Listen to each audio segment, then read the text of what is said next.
What's up, everybody? I am back bringing you your 5 highlights in 5 minutes, which you know it always ends up being more than 5 highlights and more than 5 minutes.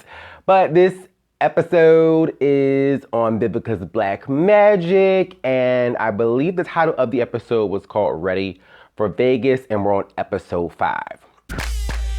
My first highlight is Darrin versus Eureka. This episode started out with Vivica needing Darrin back because she wasn't feeling Javanta from last week. So that means that Eureka had to pull herself together and apologize for her disrespecting Darrin at the last showcase. And I was very impressed and surprised.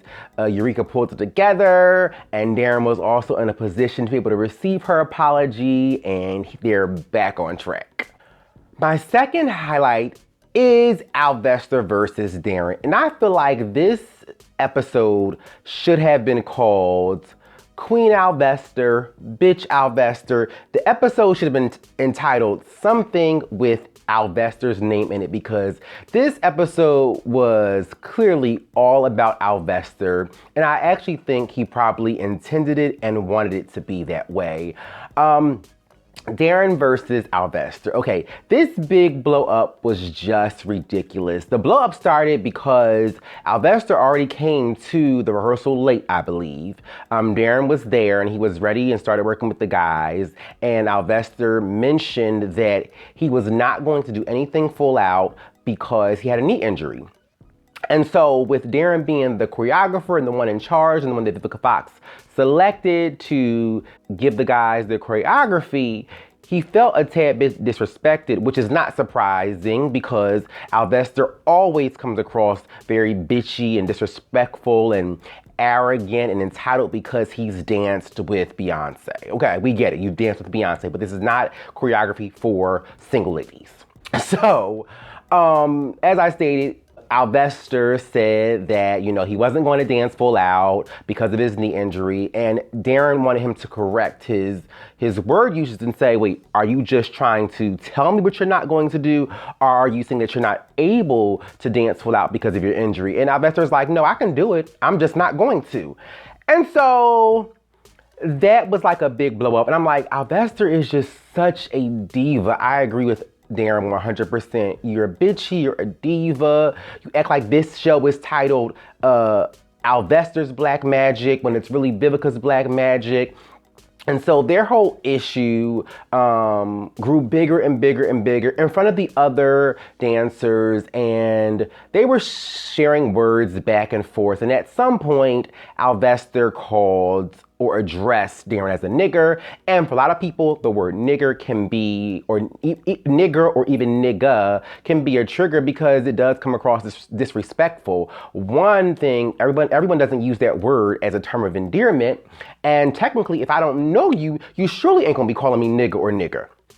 Even if I do allow that word to be used when I'm with my homeboys or my buddies or my friends. So Darrin was very offended by that because he doesn't tolerate the use of that word. And so Darrin was just like, your ass can't sing, you can't dance. And I'm like, okay, Darrin, you're a little bit too far. Alvester can dance, but his ass really can't sing, because I did go on his Instagram account and look at some of his videos and stuff, and he really can't sing. Like, he's not a great singer. He does well at dancing, but that singing ain't it, bruh. So Alvester retaliated and said, you can't sing, you can't dance, and your ass can't act.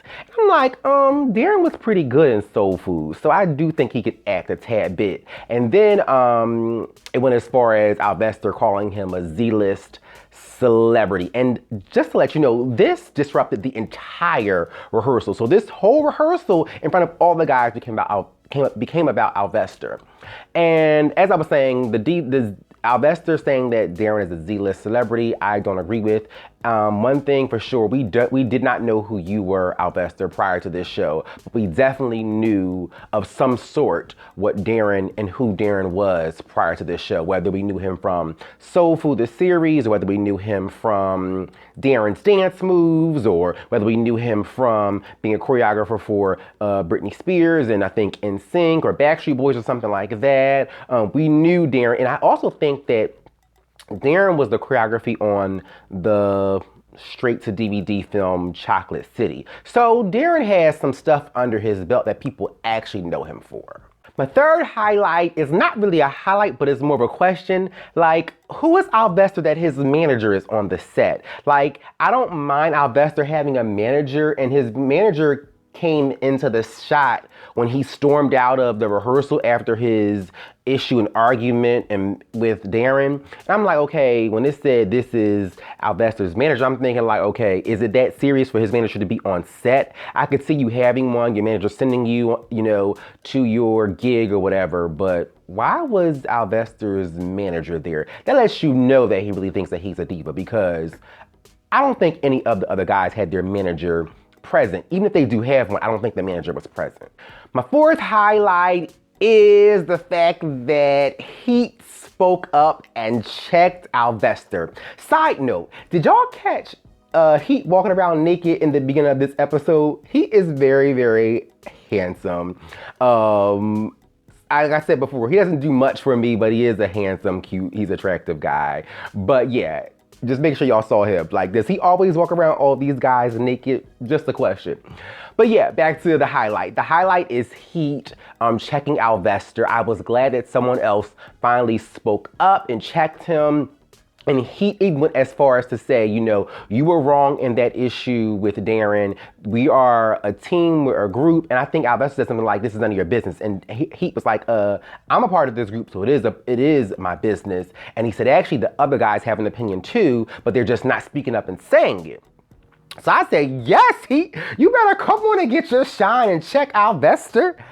So that was the highlight, and I'm just like, yes, rooting for Heat. And then actually, Alvester stormed out, and he said, fuck black magic.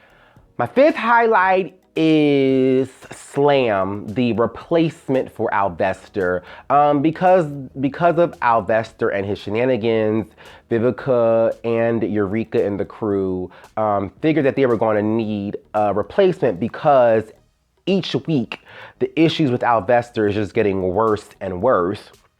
And when I first saw Slam, I'm like, he really isn't cute enough to go along with this crew. Like, I don't think he's sexy enough.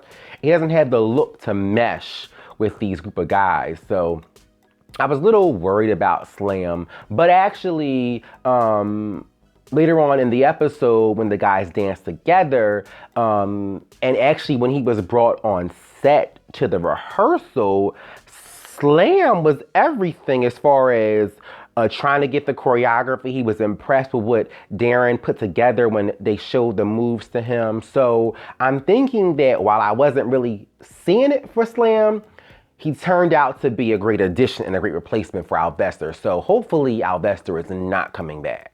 Now, my sixth highlight is actually a connection to the fifth one, because it addresses Slam coming in as the replacement and Alvester going home.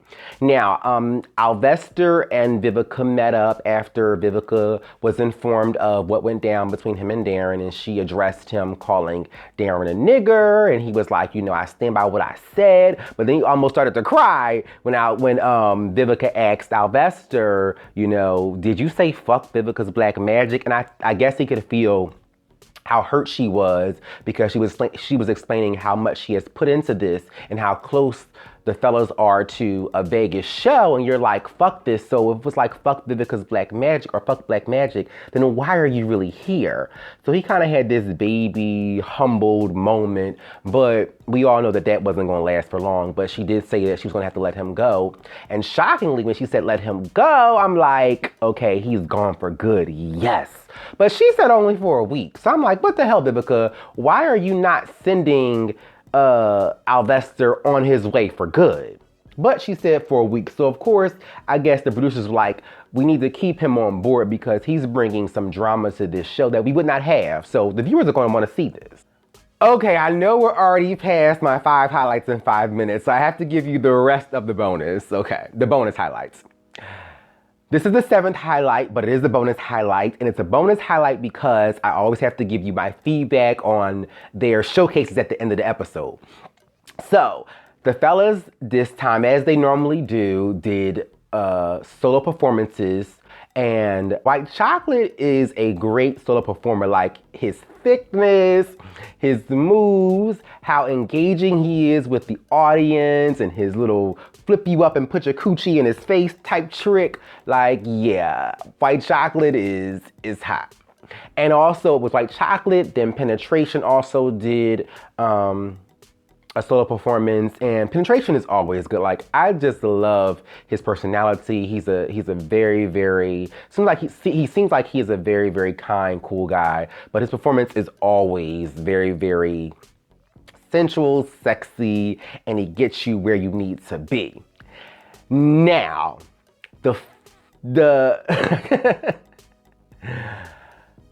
Bolo was the 3rd solo performance of this showcase. And as you know, Bolo is my baby dad, as I always say, and he always gives you what you need. I mean, my God, I literally was about to pee my pants, pee on the sofa, because you know, Bolo always steps on the scene. He performs with a rock hard, huge 10-inch dick, you know, print showing through his outfit. He always performs like it's his last performance. So even the girls were all squirming in their seats because of his performance. And I actually think he went a little bit too far, because the premise of this episode it's called Ready for Vegas, and it was because they were performing for a Vegas producer named Marklyn Kennedy. And Marklyn was kind of given a side eye because the stuff they were doing, of course, wouldn't be something that would fit in a Vegas showcase because of it being too raw. Okay? But yeah, so Bolo was just everything. He always shows up and shows out, and what could I say? Bolo. My 8th highlight, which is a bonus highlight, is that Alvester ended up showing up to the showcase, which I felt like was not really necessary. He stated to Vivica, you know, hey, I'm just showing up because I wanted to support the fellas. No, bitch, you were showing up because you wanted to see if these dancers were going to F up the performance, and you gagged because the fellas actually slayed this performance. I think what made this performance better was because they're all kind of on the same level with their choreography skill, and Alvester is higher up. He is a professionally trained dancer. So while you would think that Alvester would be a benefit, if you don't have a group full of 8 Alvesters or 8 professional dancers, it really kind of doesn't make the performance cohesive, because you have everyone else performing at a level while he's performing at a different level. So Alvester showed up just because he wanted to see if they were going to F up, and they did not F up. They did not F up. They actually slayed their performance, and Vivica was actually very proud. So this is pretty much it. I think this sums up my highlights and my bonus highlights. But just to add to what happened in the episode, Marklyn Kennedy did say that the guys could and did potentially have something that he could make happen in Vegas with some tweaking and changing some things, because putting your face in somebody's coochie and the flips and all that kind of stuff, the aggressive contact would bring about some legal issues. So this wraps up my info and my review and recap on Vivica's Black Magic, the 5th episode, Ready for Vegas. Make sure you guys subscribe to the channel, thumbs up this video, share this video, comment in the comment section below.